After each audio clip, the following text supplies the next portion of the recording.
I'm going to go ahead and start that. So just know that we're being recorded tonight. And first, I just want to thank the Jewish Community Relations Council for hosting this program in partnership with us here at Bethel tonight, and again to Rabbi Rothstein for virtually joining us. Tonight's program is part of our Tirdof series on civil rights past and present. I definitely see some familiar faces from folks who've been to some of the others in our programming series. And this series, lasting through spring of 2021, is part of a larger multimedia project, the Bethel Civil Rights Experience, which we've been working on here at Bethel. This project explores the intersections of Birmingham's Jewish and civil rights histories and will culminate in a visitor site coming to Bethel fall of 2021. And what I wanted to say about that too is just that this project is as much about the present and future as it is about the past. And over the last few months, we've engaged our community in conversations about the role of Birmingham's Jews in the civil rights movement. And we're really excited to welcome Rabbi Rothstein tonight, because this is really where we're starting to broaden out in our programming series, moving into contemporary conversations around racial justice and equity. And so we're really excited to have you here. Just a little logistic note, our program is going to wrap up around 8 o'clock tonight, but we're going to invite anybody who'd like to stay on for an extra 15, 20 minutes to do so. We're going to just keep the Zoom open, and if there's enough folks, we'll go into small breakout rooms for just discussion or socializing. You can talk about the program or just catch up. We've been trying to provide more opportunities to connect with one another, even on Zoom. And then I also want to just let everybody know that we have another program coming up with the JCRC in just a few weeks. So on December 20th at 1:30, we're going to be hosting a conversation with Joy Brown of the Jefferson County Memorial Project. That's going to be really exciting. And then on January 17th, we're going to be holding a driving dinner tour focused on Birmingham's Jewish and civil rights history. So save the date for that. So there's a lot of exciting things coming up as part of this project and series. So a few words about Rabbi Rothstein for those who haven't had the pleasure of meeting him yet. Rabbi Isaiah Joseph Rothstein recently joined the Jewish Federations of North America's professional team as rabbinic scholar and public affairs advisor. He most recently served as rabbi in residence at his own, the Jewish Lab for Sustainability. It's an organization that I'm a big fan of, and spiritual leader at Carmel Academy in Greenwich, Connecticut. Rabbi Rothstein is an educator, songwriter, and spiritual enthusiast, originally from the ultra-Orthodox community of Monsey, New York. And as a Jew of color, Isaiah shares ancestry with people of different faiths, colors, and backgrounds. His ancestors fought in the American Revolutionary War, were Eastern European Jews and slaves in America. He attended Binghamton University, followed by Yeshiva University. And while in rabbinical school, Isaiah began to expand his sense of Jewish peoplehood and his role as a rabbi. And he traveled around the world with JDC and Twine, spreading stories of peace, hope, and song. And you're gonna get to hear some of his music today also, which is gonna be really neat. He's a member of the Schusterman Foundation's ROI Fellowship and was listed as one of the Jewish Week 36 under 36. And during his spare time, he's writing a musical about Queen Esther and performs music with his band. So I think that gives you a sense of what an interesting person Rabbi Rothstein is. Before I turn it over to him, though, I'm actually going to turn it over to Rabbi Stephen Slater, who has a few words of welcome to share. Welcome, everyone. We're so glad to see you here this Monday night, taking warmth from ideas and some music with Rabbi Rothstein. I want to share an experience when I met Rabbi Rothstein. And Danny, thank you so much for connecting us. Rabbi Rothstein came to Alabama just before Rosh Hashanah. And this is the time of year that when anyone asks to do anything additional, I just say no without thinking about it, right? So when Danny was like, Rabbi Isaiah Rothstein is coming to town, I was like, oh, I've got to say no, and I hate to do this. And then I started reading about him, and I was like, I can't say no. I just can't. So it was like the Tuesday before Rosh Hashanah, and I think that Rabbi Isaiah was here for the commemoration of the bombing at 16th Street Baptist, and then it got more interesting from there. The morning we met for coffee, Margaret, Rabbi Isaiah, and he was trying to get to Sawyerville, I believe it is, right? Where his ancestors farmed the land. But there were tornadoes coming through that morning. You probably don't remember, but we had a tornado warning as these really odd weather systems were rolling through. And so he actually did eventually make it, but it was kind of, a visit in the midst of a deluge. And he's here. He's back tonight to share his memoirs, which I think you'll find super interesting. He's a fascinating person, and let's hear your story, Rabbi Rothstein. Welcome tonight, or welcome back. Shalom, beautiful friends. It's so good to be here with you. It's so good to see your faces. Really, thank you for those introductory remarks. I always feel a little silly as I hear my story recalled to me, but I'll also say I hope to share a little bit more with you, and I hope to learn with you in the future. And what I'll say is, like, first and foremost, it's really an honor to be back here with you and coming together in this moment. I just want to thank Margaret for all the hard work that you've been putting in the wisdom and insight as you build the Tzedek the Tirdof series, Rabbi Slater for the invitation, Joyce, to my colleagues, Joyce and Danny, for really the originators of building this relationship and bringing us together. It's really awesome to be here with you. And as they say, Baruch Shechianu, thank God that we could arrive to this moment. Although it's from Zoom, I'm also calling in from my apartment in New York City in Harlem. Hopefully it should be together in person. And one other thing I say is, as working for Jewish federations starting about 6 months ago, I still actually haven't met many of my colleagues from JFNA. JFNA is the central office to 146 independent federations and 300 network communities. But so people who I work with every day, I haven't met with. And yet my colleagues from the Birmingham Federation, from the JCRC, from the local communities, I've actually been able to meet with you in person. So in a way, I do feel like I'm back with family being here with you tonight. And I hope we could spend more time together for many years to come. So thank you again. And just during our hour together, I'll share a little bit about my background and the work that I do at federations. I'll also share some of the stories that really some memories of my time, those 4 days that I was in Alabama, and how they've really informed and continue to inform who I am and my identity, right? What a long, strange trip it's been for each of us, right? On our journeys, and truly in a real way, hearing about Birmingham my whole life, Sawyerville my whole life. I hope to visit you again soon. So I'll just share my screen as I embark here. Could you see this? Great. And, friends, like, first and foremost, I grew up 40 minutes north of a place called Monsey, New York, 40 minutes north of New York City. I'm not sure if you've heard of Monsey. And some of you have heard this when I had the honor to speak to Federation staff and some CRC folks. Let's see if you remember what you're hearing for the second round and what's coming to you new. But I'll say that Monsey, in a way, I had a typical Monsey upbringing. They say that Monsey is a place that, there's kosher restaurants in Judaica everywhere. I had payas sidelocks until I was 10 years old. And there are different places where I grew up where men and women walk on different sides of the street. And I often say that Monsey is really diverse if you are Ashkenazi and Orthodox. And it's really true. I mean it when I say that. When you think of the term what diversity means, social diversity, there are literally dozens of different forms of Orthodox Judaism. How the hat is tilted a little bit, how people pronounce certain things. There's so much nuance, and you're literally in a different part of Europe just for a few short moments.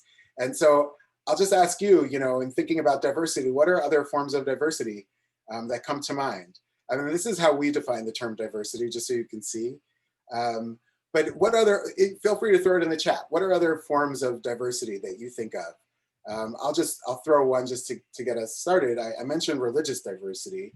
I think some of the conversation tonight is also thinking about racial diversity, but I think each of us on this call, I think there's probably a list of 10 different ways in which we could identify diversity that we have in this room.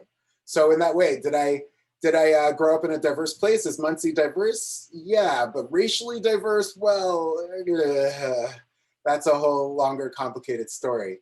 What I would say is that, when growing up as one of the only mixed race families in Monsey, I felt it my whole life. And also, if you can tell, I have white skin. So that was a different layer, and identity is complex. We know this. So I hope to grow with you and journey with you. These are my amazing parents. My mother, she was born in Chicago in Hyde Park, a place that she notes was actually one of an early areas where that was racially integrated already in the 30s and 40s. My mother's, as Margaret shared, my mother's side goes back fighting in the American Revolutionary War, in the Civil War. My mother's father's side were Robertsons. They were from Birmingham as well as Sawyerville. They were enslaved on American soil, where I visited on this trip that I took. And, my mother, born and raised Tanya Maria Robertson, now Shulamit Geula Rothstein is her name. We all split our own seas, right? With our own identities, all of us journey friends. But my mother, in her story growing up, I was always told that one of my distant cousins and distant relatives was Carol Robertson, same maiden name as my mother. And interesting enough, Carol Robertson, one of the 4 girls who was murdered in the Birmingham church bombing, her father's name was Curtis, and my mother's name was Curtis. And there's all these kind of Robertson threads that we find fascinating.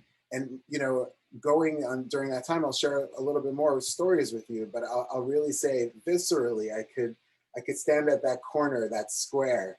I returned back there that night before I left, just to pray there a little bit more, just thinking being in that space, knowing the legacy that's held there. My father, he was born and raised in a conservative home. He was less religious, I would say, even than maybe my grandfather was. But what I would note is my father said to my mother, "You don't have to convert, I love you the way you are." And my mother said, "No, I have a Jewish neshama, I have a Jewish soul." She said this is who she was. It was a part of her identity. It's when my parents met the Lubavitcher Rebbe, the Chabad Rebbe of Lubavitch.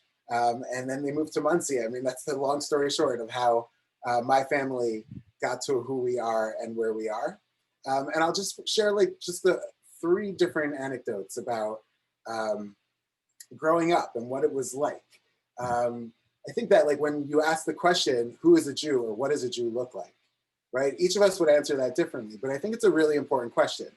If you Google right now, not that I'm encouraging you to multitask, but if you did, global Jewry, number 1 federations would come up, Jewish federations, just a shout out. Number 2, we serve in over 70 countries worldwide. The Jewish community has always been racially and ethnically diverse. It's who we are, right?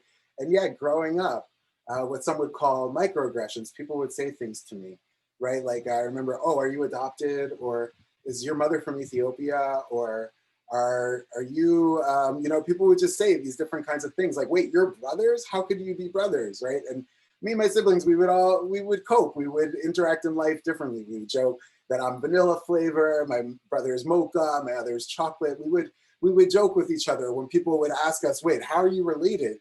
We would look at each other. "Yeah, but he's brown and you're white. How could you?" And we would go "Oh," we would just kind of roll with people. But I think the question of who is a Jew, from utero, from my age, my whole life, I think that was a question.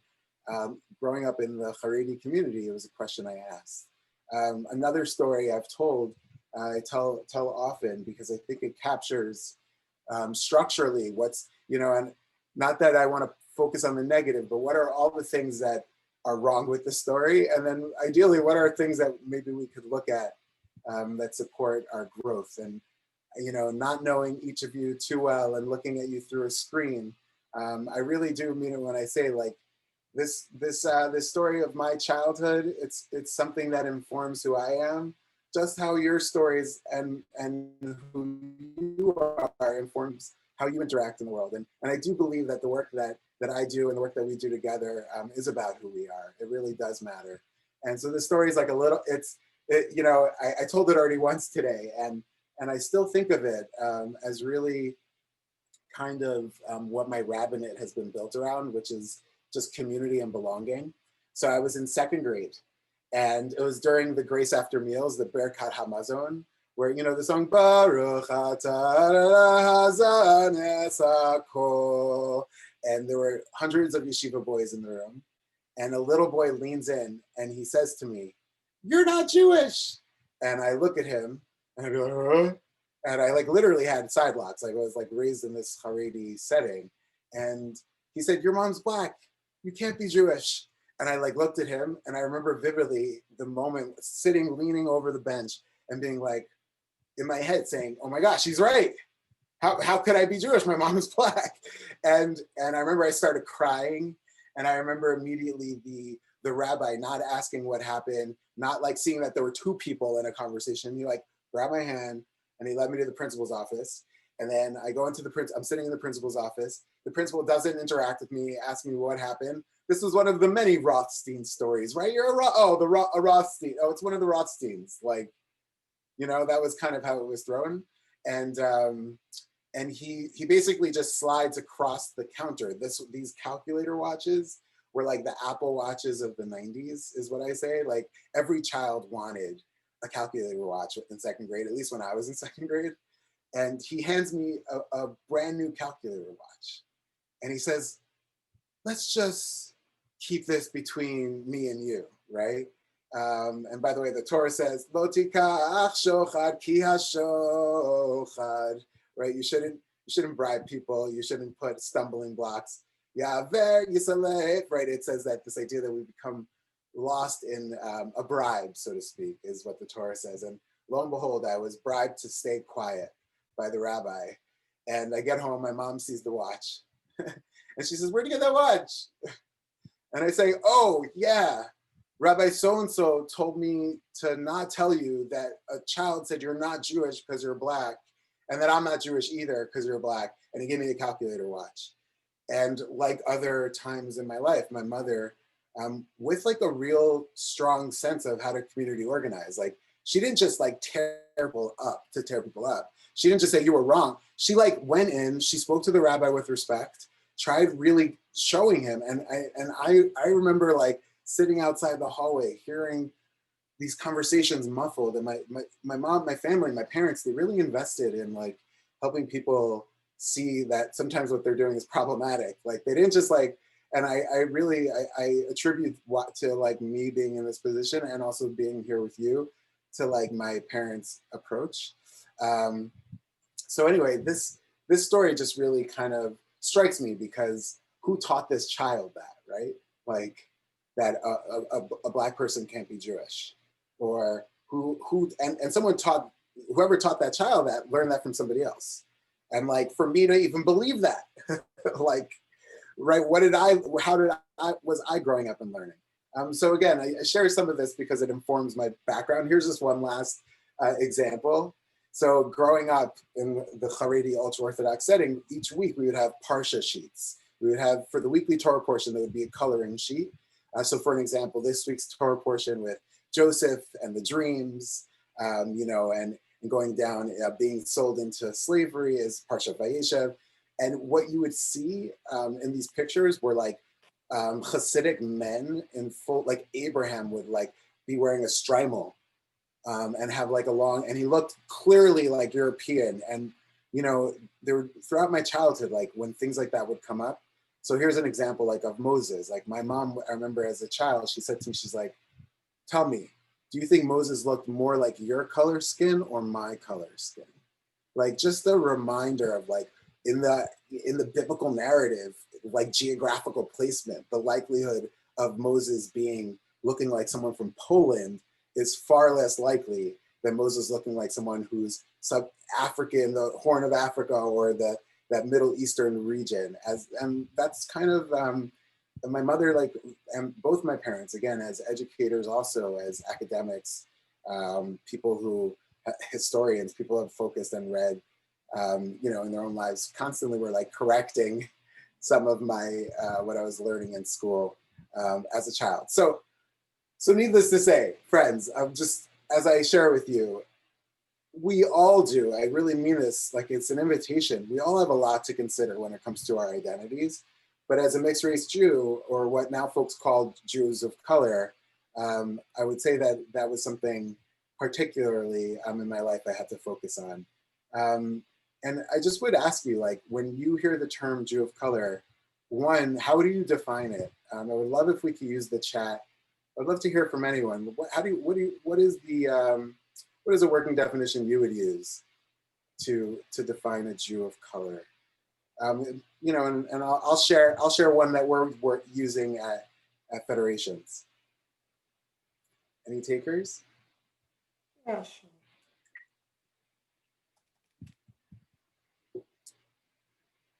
And friends, I would love if you would use the chat. That would be really great. And we'll be using the chat a few more times. So I would love any from your participation. Sherry, I see you.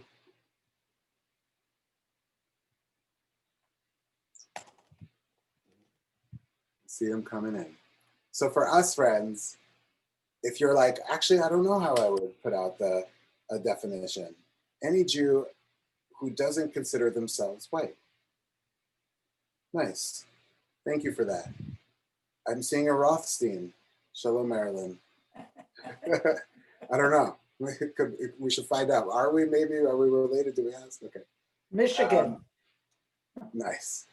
Descent. So recognizing a genetic component or a racial and ethnic component.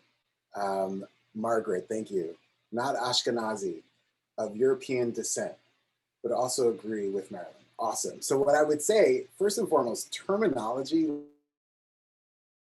person of color, BIPOC, like Black, Indigenous, person of color, like, we'll just say that these terms, as much as they're helpful, they're also like somewhat reductive, right? They're not actually, like, they help us in understanding demographics, they help us in understanding trends, but at the same time, because race is not really real, like it's a construct, the terms move and they shift as our environment and as society shifts. And I would just say that that's also true for this term Jew of color. It depends who you ask. Some people would say that it's officially to the US Census. So really, how does the US Census define a person of color, which is really how we're defining the term. But in certain settings, actually Sephardi and Mizrahi are also included in this term. And on the term of BIPOC or person of color, it's essentially, the definition there is essentially non-white. Someone who doesn't function in America with white skin, right? So Sephardi Mizrahi, but just the point is that it's a term that kind of deserves its own focus, is what I would tell you. You know, and a few things that I'll also share, as America as a whole is becoming more racially and ethnically diverse. There's a study that shows that by 2044, America will become, for the first time ever, a majority non-white society. And today, some studies are showing that there are 1 million Jews of color in America. And some of you would be like, wait, really, what? But Rabbi, where? Like, where are all these people? And I think that's actually a part of the conversation, right? Is where are we and where are we spending our time? You know, and another thing I'll just say is, like, we have been here, as I share with you, and there are those specific things to keep in mind around history and context of America, right? Most Jews, like already in the early 1700s, there were only about 250 Jews in America. I don't know if you realize that. And it was only really, those numbers really start to climb in the 1860s, the 1880s, the 1890s, after World War I, after World War II. Most of those people are European Jews. So it happens to be that the arc of the narrative of Jews of color in America is, in the last 60, 70 years, becoming more a reality. This I'll also just say, and with that, I'm grateful again to Rabbi Slater and to Margaret, to Joyce. Thank you for this program, because for me, you know, as a child growing up, we didn't really have too many spaces to gather where like the idea of racial inclusivity and just being mixed race and Jews of color and multiracial Jewish community was normal. And I think, like, us having this conversation, it's like a gift. It's a gift that we're here. And I appreciate all of you tuning in. Because as a child, we didn't really have too many spaces. This is a program, actually, you might see me in the bottom left, when I was at Jewish Multiracial Network. And so I'll just say that, like, having spaces where this is a part of our community, so it's a priority for us, where we're gathering and discussing issues around race. And I know that Birmingham has particular context here, where race relations very much is Jewish and then Black, but what about Jewish and Black, right? And that component of recognizing race relations, but race relations also within the Jewish community, I think is kind of something that we've been thinking about. And so I noticed that I've been sharing for quite some time, and I have, you know, I would love to spend, if you can't tell, I would love to spend more time with you, many, many hours. But I do want to kind of transition and just share a little bit more, first and foremost, about like the work that we're doing at JFNA, but then also some of the highlights from my trip in Birmingham. You know, and what I'll say is, like, the idea of inclusivity, you know, inclusivity to me, I don't know about you, but we've defined diversity already. When you think of the term inclusivity, I'm not sure what would come first and foremost to your mind. Some people say welcoming or celebratory. I sometimes think of it as like diversity is being invited to the party, some would say, and inclusivity is being asked to dance. This idea that we're being celebrated, we're being brought to the table, and it's also being included in the decision-making process. Other things about inclusivity I'll share is that the 431st of the 613 commandments is ahavat hager, is to be inclusive, is not just to welcome people, but to celebrate, to love, ahava, right? To love the person for where we are. And I think that idea of being inclusive, to make sure that people feel invited in to a community is something that ideally shouldn't be, it shouldn't be on the table as a needed conversation. It's needed because sometimes there are barriers, right? There are barriers, but the idea of being inclusive, I think, is also inherently deeply Jewish. Another example is Hanukkah, right? Hanukkah, thank you so much for sharing that, Marilyn. Yes, I feel like they really belong. And that's a beautiful point. Hanukkah is another idea of this. The rabbis actually say the mitzvah of Hanukkah is ner ish ubeito. Really, the miracle and the mitzvah of Hanukkah is that we only need to light one candle per night. But then the rabbis come and say, well, no, everyone should be able to fulfill the mitzvah of lighting Hanukkah candles. And so therefore now we see that many people light their own menorah. And not only that, instead of one candle per night, let's count a candle for each night. It's this idea of celebrating the more, celebrating the things that we have. And so I'll just say that, like, you know, my parents, my family, and with this, I'll just transition to some of the stories. Like my family, my parents, they really taught me this idea of Mashiach. As a Chabad family, and also my mother growing up in the civil rights period, I would hear songs like, woke up this morning with my mind, stayed on freedom, yeah, woke up. And I would also hear songs like, like Chabad Nigunim, right? And this idea of Chabad, but really the Jewish tradition is this idea of redemption, this idea of Mashiach, this idea that everyone has what they need, essentially. And the idea of equity is recognizing that not everyone should, equality might mean that everyone is being given the same thing. So for an example, I have a 12.5 size shoe. As a gift for joining us for today's program, I'm gonna send each of you a size 12.5 shoe. That would be equality, right? Everyone's getting the same thing. Equity is realizing, well, what do you mean? Each of us have different size shoes, and therefore with me, it's like, or for something else, like same thing for TV, right? We recognize the fact that TVs, everyone gets a TV where there's speakers, but not everyone could hear audio. So we also have teleprompters and ways of sign language to support those, or reading and Braille, right? Equity is about making sure that people have what they need. And so friends, there's much to discuss on this topic.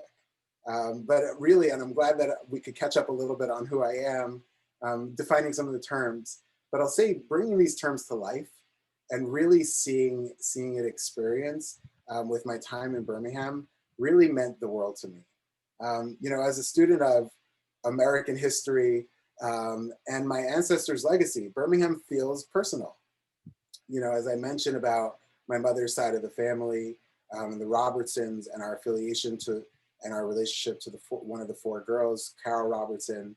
And I would say that after speaking with lay and professional leaders from the Birmingham Federation within the week, and meeting up together with Margaret and Rabbi Slater for breakfast, and being together with other folks throughout that time, I was really scheduled in many ways for it to be a spiritual pilgrimage, but I felt so supported by the community. I felt like it was a family reunion where Birmingham Federation meets the JCRC, meets Jewish communal life in Birmingham. And it just felt like getting a sense of like, what is the experience of racial justice, equity, diversity, and inclusion in 2020?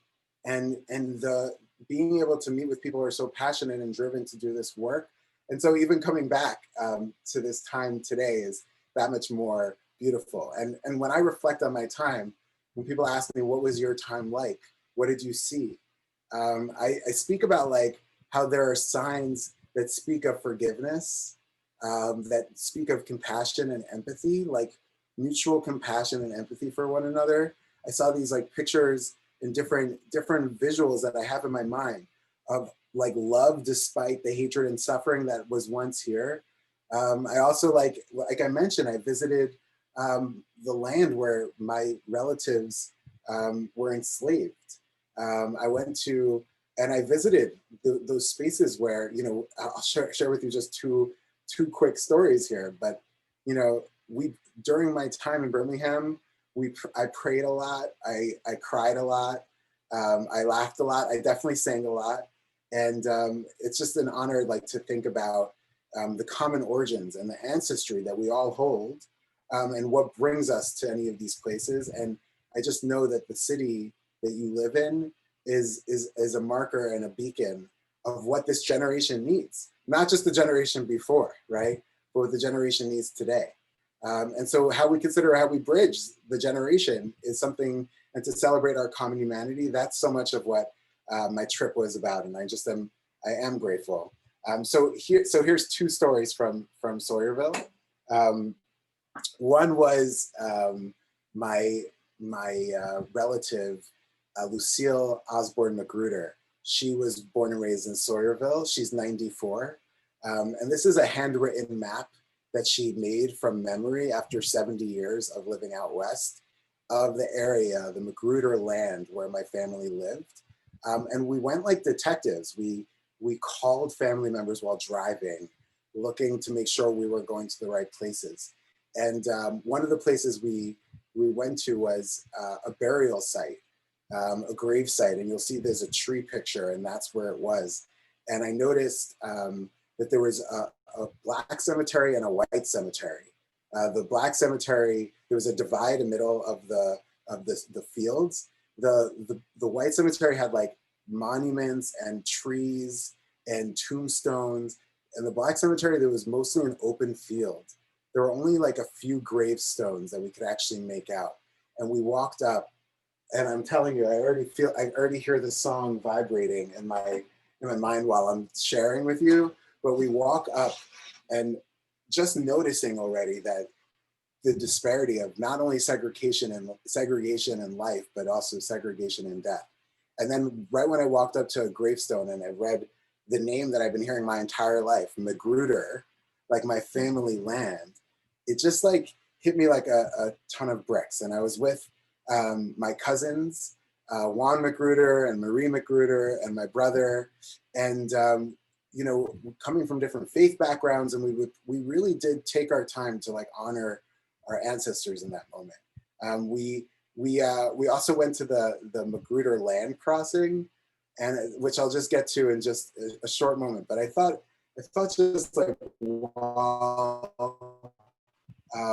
while we're here, I want to share with you this song. I want to see your beautiful faces again, so I'm going to take it. But I want to share with you this song that that kind of just, after spending a full day, kind of, again, with this piece of paper of a handwritten map from 70 years of memory, and we drove around and went to these spots. It was an emotional day. We did miss the tornadoes, as Rabbi Slater shared, but it was nonetheless a tempest of sorts, in just the being there and somehow grounding by the cemetery, and like thinking about the work that we engage in, the work that I'm doing with federations around racial justice and equity. It was like, I felt like I was at the Kotel, like I felt like really sacred, like really holy. And it felt like I was tapping into what my ancestors have called for me, and called for all of us. And I don't know about you. I don't know if you feel sent by your ancestors. I don't know what your ancestors would tell you today, or your descendants. But as we just close this part of our program and enter into a conversation, a Q&A, I just want to share this song with you. It's a song that came down in Sawyerville at the gravesite of my ancestors, those who were, some of who left this world enslaved, and some who left this world as free people. But regardless, our ancestors, regardless of each of us and where we come from, and sometimes the hardships that we face, they really do. They call to us, the ancestors, descendants, they do. So here's the song. Our ancestors, they call to us, they call to us, they call, and they say, it'll be okay. So if you can picture just 4 or 5 of us just standing by the graves, and we're just like taking it in. It's funny, my cousin Juan, he's like 85, and he kept on, we would pray, we were doing what in Chassidut and Jewish thought they call hitbodedut, which is just praying from your own words. But he kept on bringing down like Jesus Christ, and my other cousin was like, come on, stop that, like they're Jewish, like be respectful. And we just like stopped and we would sing, and I'm telling you that combination, it felt like we were rectifying something together. And so what do your ancestors call for you to say? What do they say to you? I'd love if you put it in the chat. What's coming up for you? What do your ancestors call for you? What do your descendants call? What are we saying? Our ancestors, they call to us, they call to us, they call, and they say, don't be afraid. Yeah, our ancestors, they call to us, they call to us, they call, and they say, I'm glad you're standing here today. Yeah, our ancestors, they call to us, they call to us, they call, and they say, feel like you really belong. You're not just invited. Ancestors, they call to us, they call to us, they call, and they say, oh, have faith. We were Maccabees and we'll be Maccabees today. Yeah, our ancestors, they call to us. And maybe our descendants, they call to us and they say, do you remember me? Oh, do you remember me? Our ancestors, they call to us, they call to us, they call, and they say importance of family to keep traditions going. Our ancestors, they call to us. You know, there's also, we know that place matters, that land matters, that location matters. I have not done a single trip in the last 6 months of working for federations, though I've traveled all around the country over Zoom, but I was able to stand to stand in Alabama. I was able to be where you live and to feel that energy of having a physical reminder. When their ancestors, they call to us, our descendants, believe it, and they say, oh, thank you. Thank you. Can you feel that? Thank you. 2020. Woo! Yeah, our ancestors, they call to us, stay strong. Do the right thing. Don't give up. Israel is our homeland. You know, I love that one. The reminder that we're journeying, we're sojourners, strangers in a strange place, right?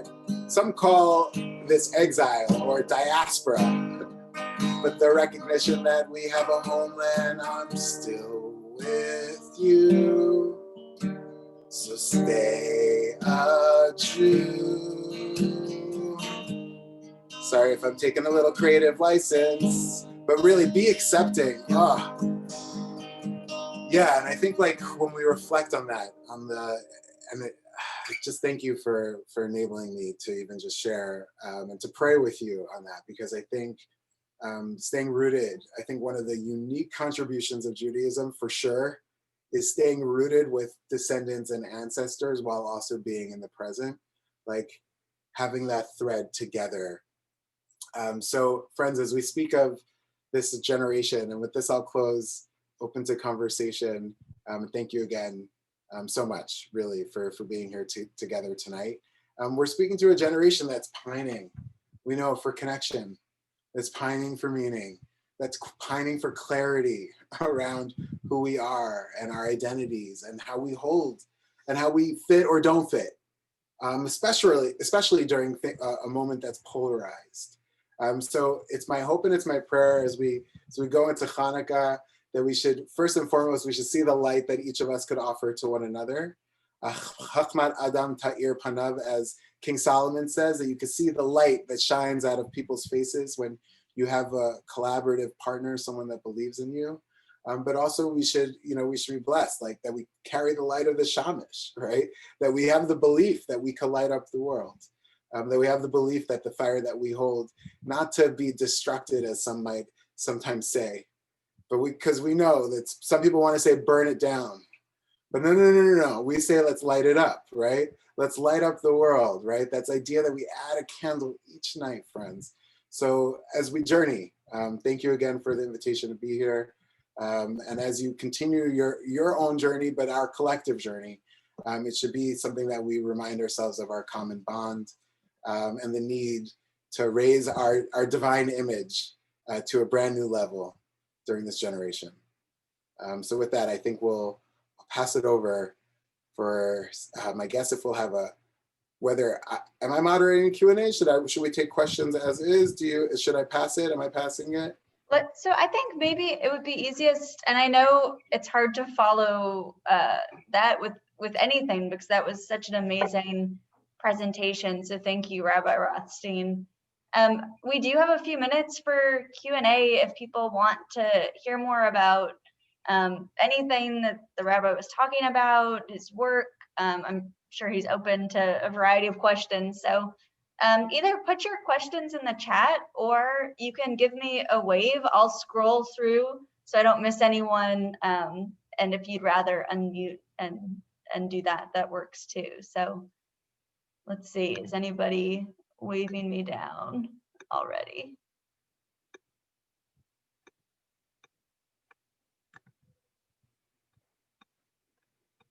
Let's see. And there's Sue has a question. She would like to know, where are your siblings and what are they doing?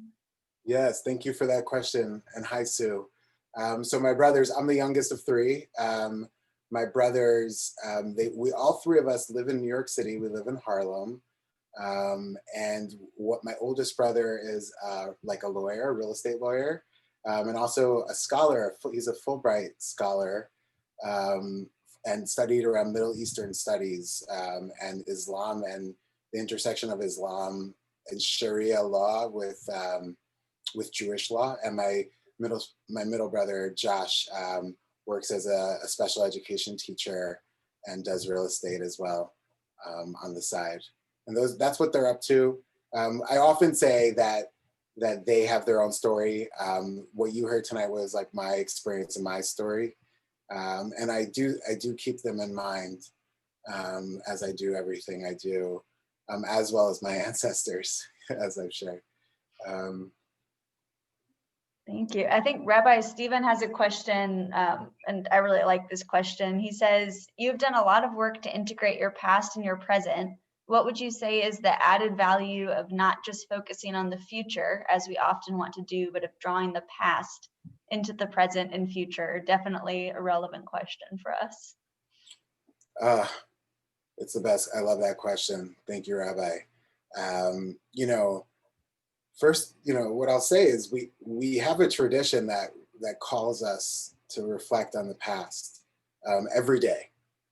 We have this, there's even 6 remembrances that some say post morning services that are biblical mitzvot. There's a biblical, you get biblical mitzvah points to remember 6 different things. And so on the note of memory, and as well as in, like really recalling history, there's even a line from the Torah that says, Zachor yemot olam binu shnor dor vador. Before I was at JFNA, I taught like 35 or 40 kids for their bar and bat mitzvahs. So that's where this is coming from. And that line is remember days of old, and in each and every generation, you should try to understand what happened before you, like essentially, which is a set, which you could view as one of the lines to remind us to recall our history. With that said, the work of thinking about racial justice, equity, diversity, and inclusion, social justice, social equity in our generation, we know it has so much to do with identity. It has to do with who we are, why who we are matters, the lenses we bring, right? The experiences that we've had in our lives. And in order to really approach this work in our most wholesome way, first and foremost, reflecting on who we are and starting that work with ourselves. It's kind of like therapy, I would say. Like making sure we're asking the right questions about who we are.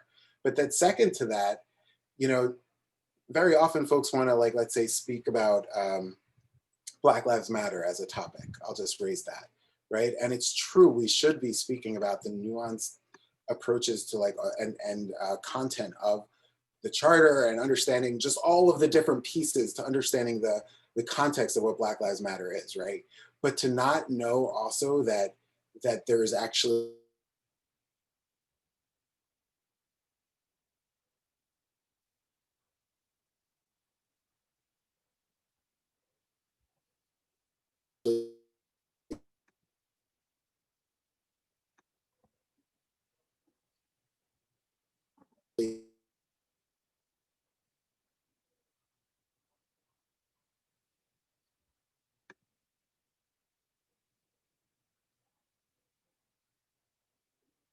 and I think the last thing I'll say here is that there's 2 outlooks that we have for history. Either no moment in history is recurring, right? We can't learn from history. Every moment is one of its own, or we can learn from history.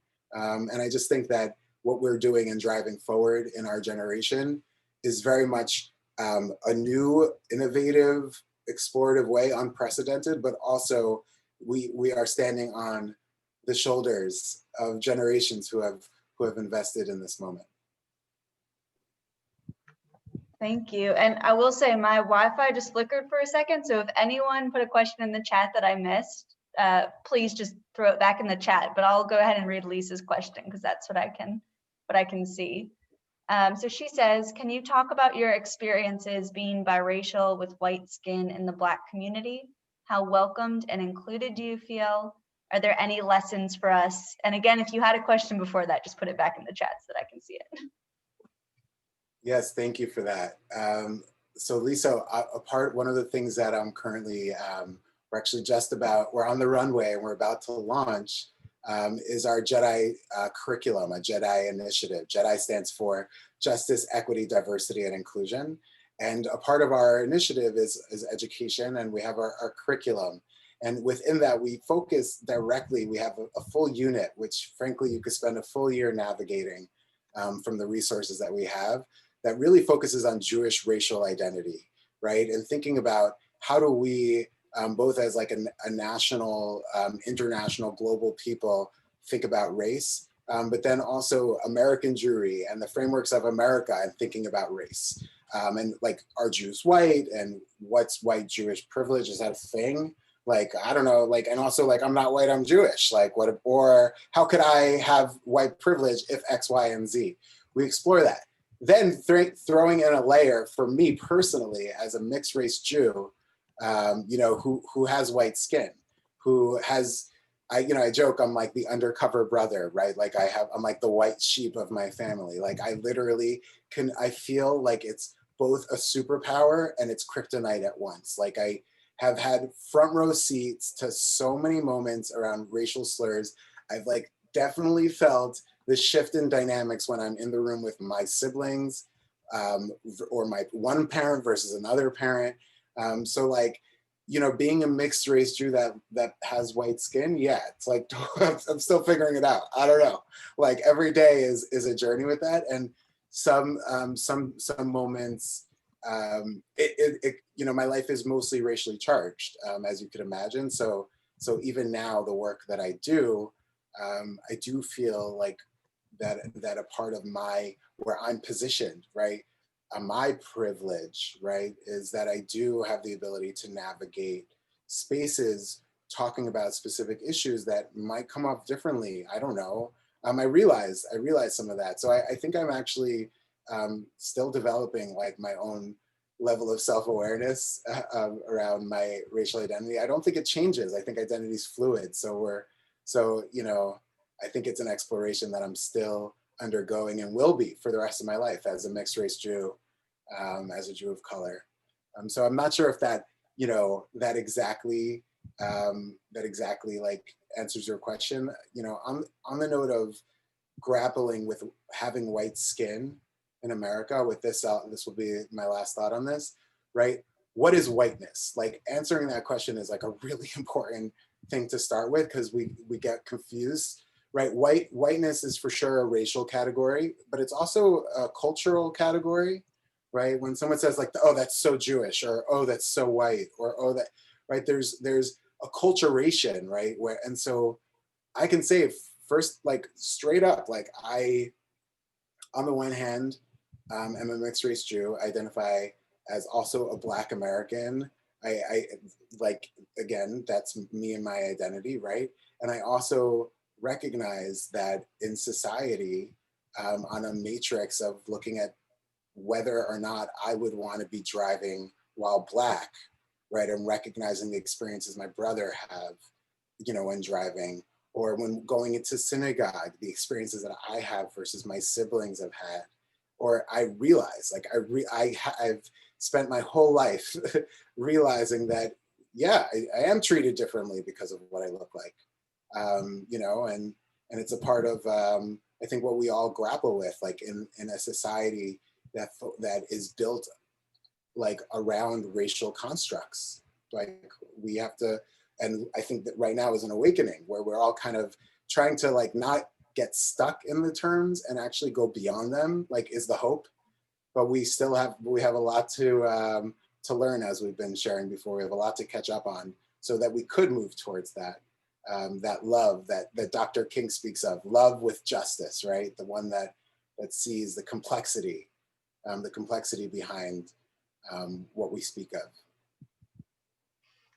Well, I think we have one more question, and then we're gonna close out for the evening. This has been so wonderful. And our last question is, why do you think that people are coming to Alabama to explore the history of civil rights now?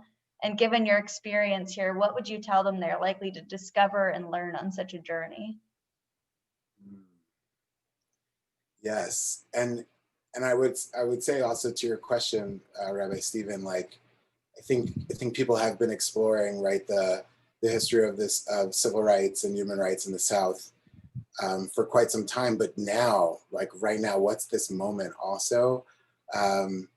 you know, the last 5 years, living in a racially charged life, the last 5 years have been the most racially charged years that I've noticed in my life. I'm 32, and I would argue that the last 6 months are probably the most racially charged in those last 5 years.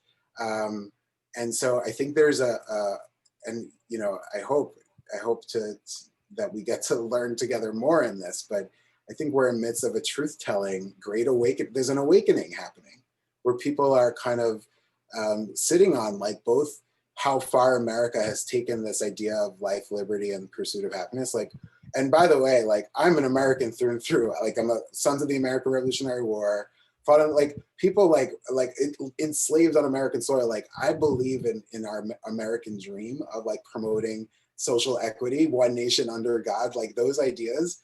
I won't let go of them. I'll also be reminded though that when it says on Emma Lazarus's Statue of Liberty quote, give me your huddled masses, tired, yearning to breathe free, right? Reminding ourselves. I think it's just a reminder that our society has actually, in that same exact year, there were over 2 to 4 million, some say, legally enslaved on American soil. Is like, whoa. And I think that it only fuels us to learn. And I think the power of actually both the legacy from the past for civil rights in the South and in Birmingham, it does very much inform the current moment. It really, really does, right? And the rabbis also say this around study. They say that when you expose yourself, when you learn, it informs how you act, right? So Talmud Gadol shemevi l'dei ma'aseh. That study is so great because it leads us to action. But they also say ha'ikar hu ha'ma'aseh, that action is the essence. We have to lead with action. I'm preaching to the choir. I know that that's so much of what we do day in and day out. But I do think that a place like Birmingham, you're immersed in recognizing the power of what's possible in a society that's filled with culture wars and racial politics and politicization. And it's true that there's a lot to unpack, right? It's not that, I mean, you know better than I do. I don't live where you live, but I do think that it has the ability to inspire our generation for how we move forward.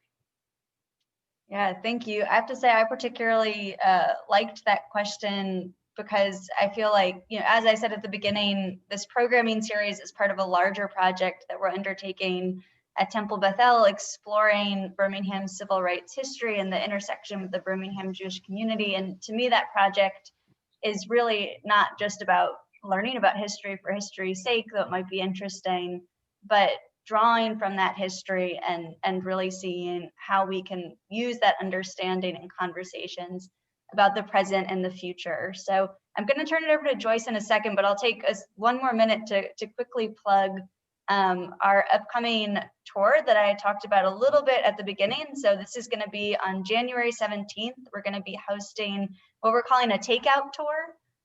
So this will really be a sneak peek into our Bethel Civil Rights Project. Participants will be in their cars, going from stop to stop, learning a little bit about this history.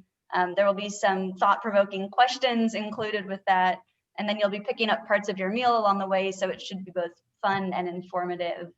And like I said, we're really excited about digging into the past in a meaningful way that allows us to have interesting conversations about the here and now. So with that, I'll turn it over to Joyce and just say thank you again, Rabbi Rothstein, for joining us. And please, everybody, keep up with our Tirdof programs and the Civil Rights Project. So Joyce, to you.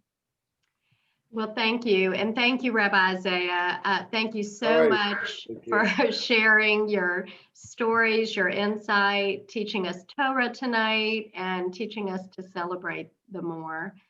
The JCRC is so pleased to join with Temple Bethel to co-host tonight's program. The JCRC, the Jewish Community Relations Council, is a committee of the Birmingham Jewish Federation. We're made up of representatives from each synagogue and Jewish organization to provide a collective voice for our Jewish community. And through this voice, we build bridges of understanding within our Jewish community to our broader community, as well as educate in support of a strong and secure Israel, combat anti-Semitism, and advocate for public policy and social justice issues important to our Birmingham Jewish community. And I wanted just to say on a personal level, I met Rabbi Rothstein when I was participating. I was watching a webinar in the wake of the George Floyd murder, and he was, I mean, not just the moderator, but he was the moderator, and on this webinar through the Jewish Federations of North America. And I had no idea about his Alabama connection. I was just so impressed by him that I reached out to ask for a virtual meeting. And it was so funny because whatever I wanted to talk about at that first meeting went to the wayside as soon as Rabbi Isaiah started telling me about his connection to Alabama and his family. So that was just beshert, as we like to say. And I'm glad you were able to come to Birmingham and to Alabama as part of your journey and the legacy that you've been given. We are thrilled that you are now part of our Birmingham community and our family. Thank you. Back at you. And so I wanted also to tell y'all real quick about two upcoming programs. This Thursday on December 10th at noon, we have the JCRC and the Birmingham Holocaust Education Center will be hosting a program with the American Jewish Committee in Atlanta's Deb Wilker, Regional Director and National Director for Black Jewish Relations. He will be discussing the state of anti-Semitism in 2020, understanding the alarming numbers.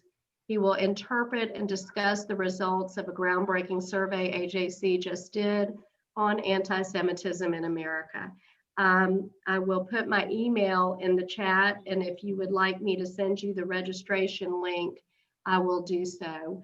Also, very excited again, JCRC will be joining Temple Bethel as part of the Tirdo series. On Sunday, December 20th at 1:30, we'll have Joy Brown, founding core coalition member and executive director of the Jefferson County Memorial Project. And as many of you know, the Jefferson County Memorial Project is a grassroots coalition focused on documenting victims of racial terror, lynchings in Jefferson County, educating the public and placing markers in the sites of these events, and advocating for racial justice today. In the conversation with Joy, we'll focus on the connections between, as we learned tonight, past, present, and future, and slavery, convict leasing, and mass incarceration. I know many of you have visited the EJI's Legacy Memorial and Museum, maybe hopefully as part of the Temple Bethel trip we took last year, and have seen the duplicate pillars that are there for each county that has that lynchings have taken place. So Joy will bring us up to date on those efforts of moving the pillars to each county, most specifically Jefferson County. So in order to join us, Margaret has put the link in the chat, and we hope you'll join us on Sunday the 20th.